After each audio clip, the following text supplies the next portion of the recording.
Bismillahirrahmanirrahim. My name is Hanif Brohi. My father's name is Muhammad Aslam Brohi. My roll number is 38 and I am the student of my batch is BS English 2020 and I am the student of Sindh University campus Larkana. So here I have made my video presentation on my subject philosophy.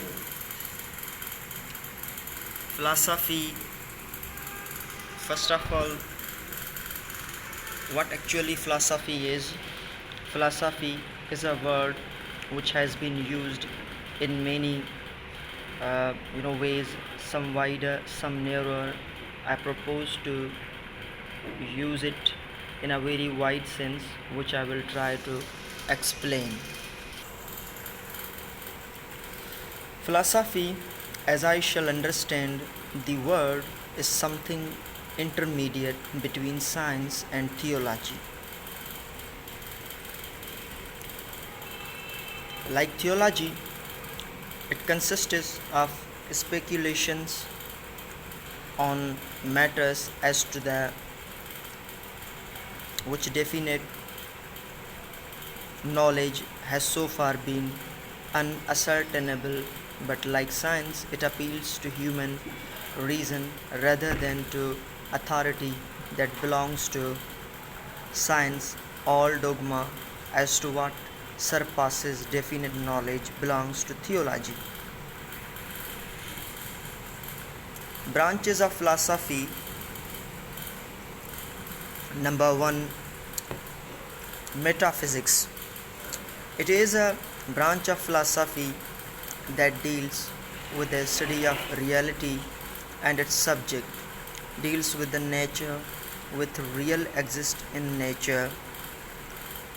Number 2 branch of philosophy is epistemology. It is the study of knowledge and its nature, possibility and justification. Number 3 branch of philosophy is moral philosophy. It is all about human conduct. It is a branch of philosophy which is concerned with questions of how agents ought to act. Number 4th is political philosophy. It is the study of political activities of government. It examines the political affairs of a government. Number 5th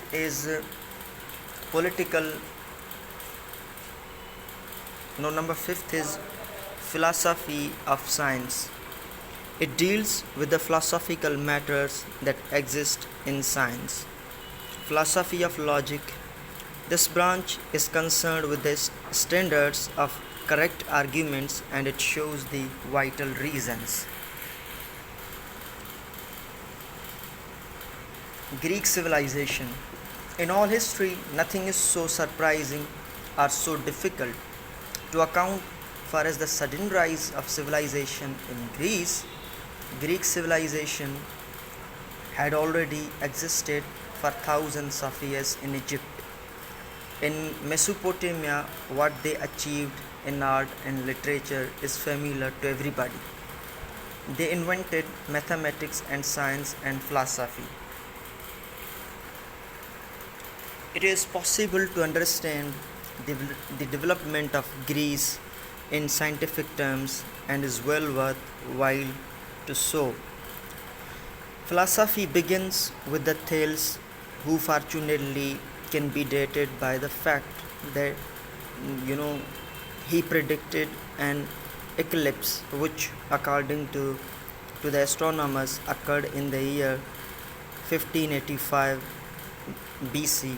Philosophy and science, which were not born separated, they both were born together at the beginning of 6th century. The Ionics. Ionics is the name of the period of these three philosophers, Thales, Anaximander, and Anaximenes. So Number 1, Thales. Thales of Miletus was also called the founder of the father of the philosophy in early history of philosophy. He was born about 642 BC. Thales was also popular about his mathematical and astronomical learning. He was a very wise person. He was the first philosopher who predicted eclipse of the sun occurred in 1585. Philosophical theories of Thales. Thales said that principal source of all things is water. All things we gain from water, and all those things will finally return to the water. He also said that the earth is like a disk which floats on the surface of the water. It means water is primal source of everything. The opinion of the Thales was that the entire universal was derived out of water, and he gave no any explanation to it. Number second philosopher is Anaximander. The next philosopher of the Ionic school was Anaximander. He was a very smart thinker. He was born about 611 BC and died 547. He was the first and only philosopher who wrote philosophical treatises, and that is not present now. Also, he was an astronomer and geographer. Anaximander said that the principal source of all things is material, but he didn't say that it can be water. He said it can be anything. Further, he described that matter's shape is very particular. Matters are not same. Iron, brass, and other such things. The matters are qualitative. Every matter has its own qualities. It means air is air because it has the qualities of air.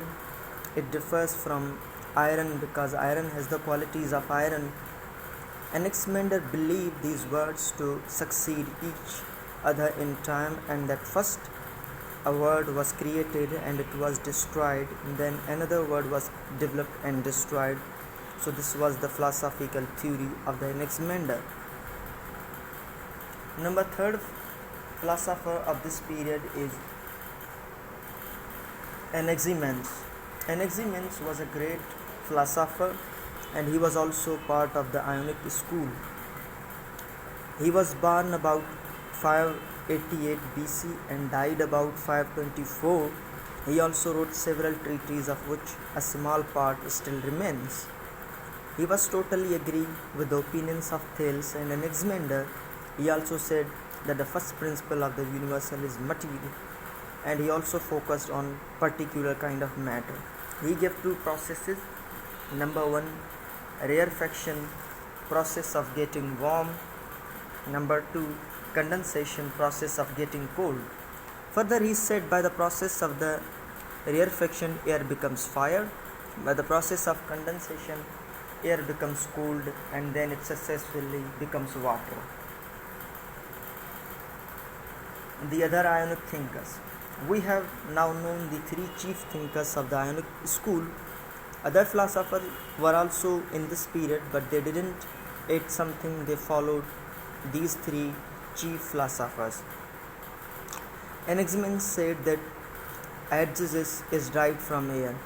Anaximander said that every matter has particular shape and qualities. All matters are not same on the basis of qualities. So overall, they believed that air was ground of all things. Heraclitus. Heraclitus was an Ionian philosopher. He was not scientist, but he was a mystic, but of a particular kind. He regarded fire as the fundamental substance. Everything like a flame in a fire is born by the death of something else.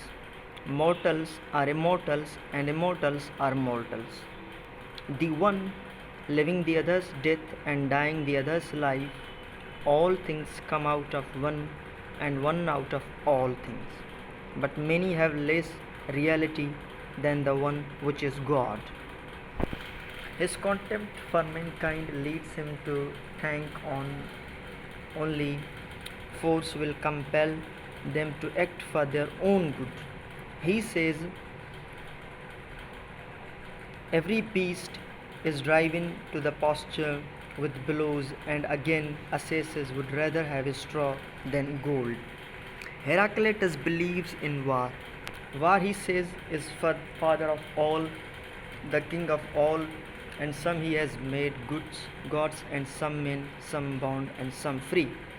Heraclitus believed fire to be the paramodal element out of which everything had else arisen. So this was all about Heraclitus and his philosophical belief.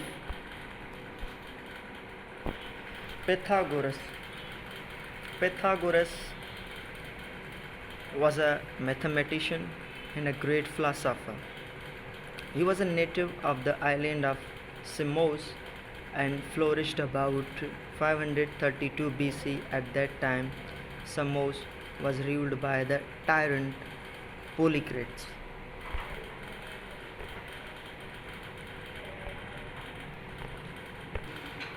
Philosophical belief of Pythagoras. Pythagoras is one of the most interesting and puzzling men in history. Not only traditions considering him an almost inextricable mixture of the truth and falsehood, but even in their barest and least disputable form, they present us with a very curious psychology. He may be described briefly as a combination of Einstein and Miss Edie.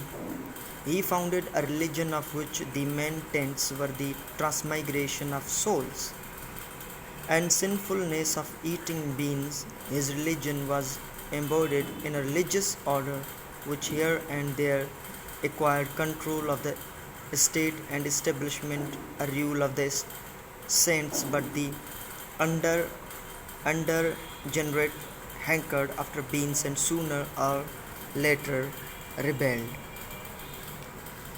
Here are some of the rules of Pythagorean order: to abstain from beans, number 1. Number 2, not to pick up what was fallen, not to touch a white cock, not to break bread, not to step over a crossbar, not to stir the fire with iron, not to eat from a whole loaf, not to pluck a garland, not to sit on a quarter mile,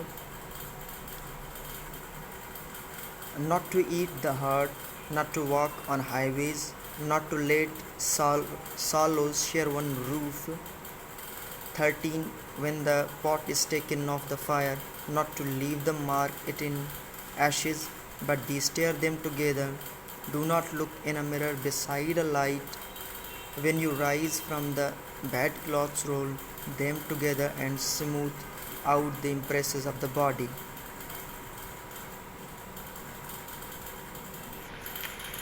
So further he said,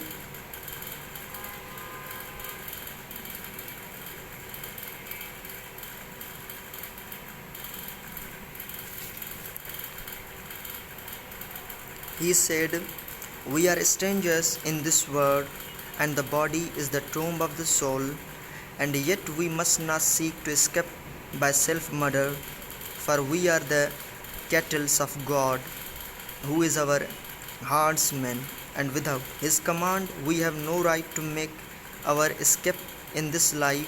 There are 3 kinds of men, just as there are 3 sorts of people who come to Olympic Games. The lowest class is made up of those who come to buy and sell. The next above them are those who compete. Best of all, however, are those who come simply to look on. The greatest purification of all is, therefore, disinterested science, and it is the man who devotes himself to that. The true philosopher who has most effectually released himself from the wheel of birth. So that was all about the presentation of philosophy.